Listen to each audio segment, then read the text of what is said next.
The so-called Reverend Chakwera stepped down now.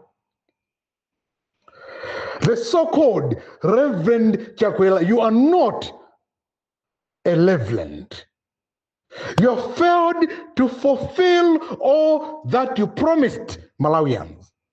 You have failed us, our hope and expectations as a citizen. Chomwe timembegezera mwaino voice box ndikhulupira kuti mawu amenewo mwazindikira kuti ndi mawu abambo Bile Banda. Bile Banda kwa nthawi yayitali akhala akulankhula kuti iwowa samakhulupirira kuti olemekezeka mtsogoleri wa dziko lino Dr. Makathi Chakwera adawina chisankho. Amakhulupirira kuti ayi bomatu adachita kulanda kuchokera kwa Professor Arthur Peter Mutharika, ndipo nthawi zonse amalankhula kuti ayi achakwera muchoke sitikufunani. Ndipo lero nkhani yaketu ndiyo khayokhayo kuti the so-called Reverend Chakwera must step down now. Tenikhale modzi pano pa Nyanza voice box kuti ndivoti atikuletsera zotani pano, ndipo akamaliza musayiwale kuyika maganizo anu in the comment section below pompano pa Nyanza voice box. olemekezeka Amalawi,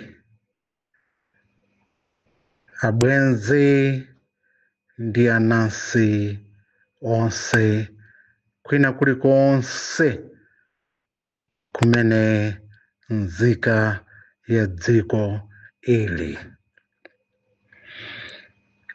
Ine dzina langa ndine Bile Banda. Mulungu amatimenyera nkhondo. Mulungu amatimenyera nkhondo. Ndipo nyengo zimene ife Amalawi tikudutsa ndi nyengo zowawitsa. Ndipo Mulungu akuona, akumva, ndipo waona ndi kuzindikira kunena kuti it is more than enough. It is more than enough. Abwenzi ndi anansi kuchokera ku Nsanje kubwera ku Nkhotakota, kuchokera ku Nchinji kupitanso ku Mwanza, tipite ku Mangochi, tikafikenso ku Nchewu, tipitenso ku Blantyre, kuno ku Blantyre. From here, we'll proceed Kumzuzu, Edingeni, Nkhata Bay, kaya mopita madera osiyana anji. Lelo amayi ndi abambo, abwenzi ndi anansi, abale anzanga, mawu amene alankhula Father Rosario Mutharika ndinene monena kuti Father Rosario Mutharika ine Bile Banda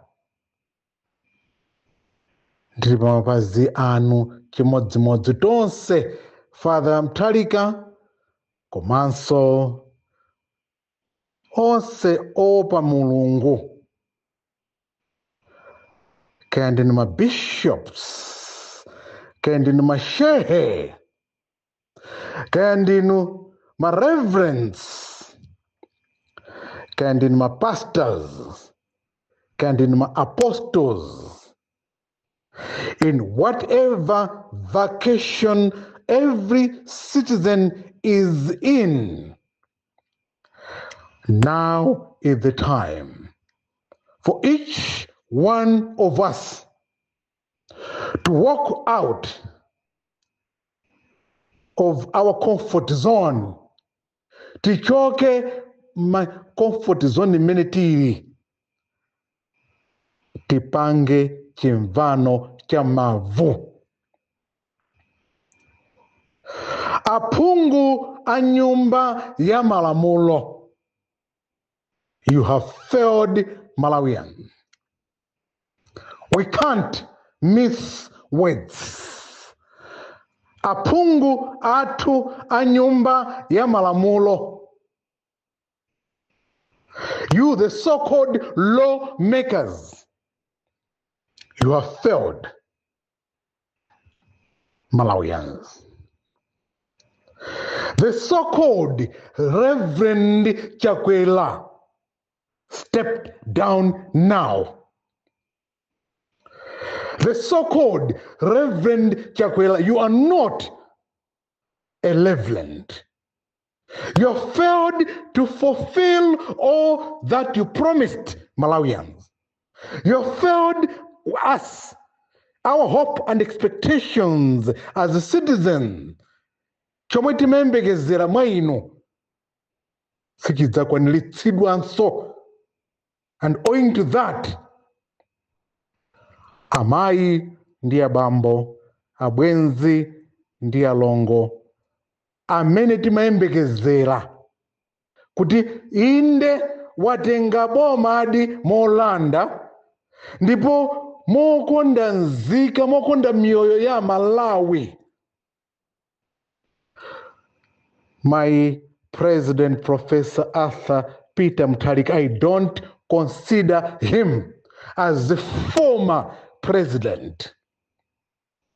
To me, as Billy Banda, I count on him as my president, Professor Arthur Peter Mutharika. Adatenga bomali, adachita kukula ndani. They have failed to exhibit and even do what was exhibited, what was required out of him. Out of you, people had so much hope. Kuti inde mudatenga boma limolanda, ndipo simunafuni kuti anthu akhetse mwazi. Your Excellency, may God richly bless you. You beautifully did well, because what you did was something that Malawians never thought you could, because you demonstrated your gentle kindness. Mudaonetsa kulikonda dziko, ndipo mpaka pano Malawi zomwe timembekezera sizomwe titazoona mwa Malawi, mwa Chakwera. Abusa Chakwera ndi mbava, ndi mbava. Zonse zimene abale abwenzi ndi anansi kwena kulikonse akhala akuyankhula ndizoona ndithu kuti inudi Achakwera ndinu munthu wakuba. Mwadzikundikira koposa, ndipo kumeza ndalama zikukanika kuti zomwe what you've been swallowing mwalephera kuti muzimeze. Chifukwa chaichi, amayi ndi abambo, let us all stand up. Let us all stand up. Chakwera has failed you and he has failed me. Amayi ndi abambo, abwenzi ndi anansi, from Karonga to Chitipa, kwina kulikonse, Dedza, Salima, mupite ku Kasungu, mupite kwina kulikonse Malawi muno, mwalephera kukwaniritsa chiyembekezero chimene inu abusa Chakwera mwaba zokwanira ndipo ndi nthawi yoti mubweze ku mtundu wa dziko chifukwa mankhwala mzipatala you can't even point out mudaba ndipo simudapereke, you haven't provided medication in hospitals. Tikanena za ma potholes miseu, you cannot cheat Malawians. You have done absolutely nothing. Tikanena za kulemba ntchito palibe chimene munganene. Manas, have you fulfilled the promises that you made? Nanga maphunzitsi from primary to university. Malimbadi anthu okwanira mmene zimafunikira. What about anthu osiyana different faculties? Achakwera kuba kumene mafuna kumakwaniritsa ziti zimene Amalawi, they can proudly say kuti this is all that you wanted and you have achieved that what you wanted. You are promising Malawians. Amayi ndi abambo, mundirole ndimalize ndi nkhawa zimene zikuchitika, imfa imene ngati zili zoonadi zomwe zikuchitika pakati pathu mwapha anthu ambiri. Koma what has just recently happened, ngati zili zoona, there's a far more better reason for you to resign now and be arrested. Be arrested, Reverend Chakwera. You are more than a thief.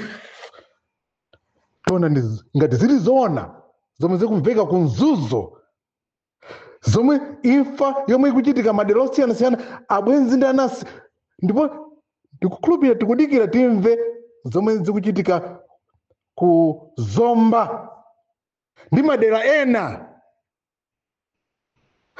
My comrade Bon Kalindo, congratulations for standing up with a common Malawian. The fact that I were unable to join you, it speaks volume kuti tilibe financial muscle. That did not mean we let you suffer. My comrade Bon Kalindo, my comrade Mtanyiwa, Bire Banda shared the strongest value of grief and appreciation for all that you've been doing, but also sharing the grief in view of all the grievances that has been going on. Let me commend my brother Ntolo. Ndipo ndiwayamike abusa Moses Shumba.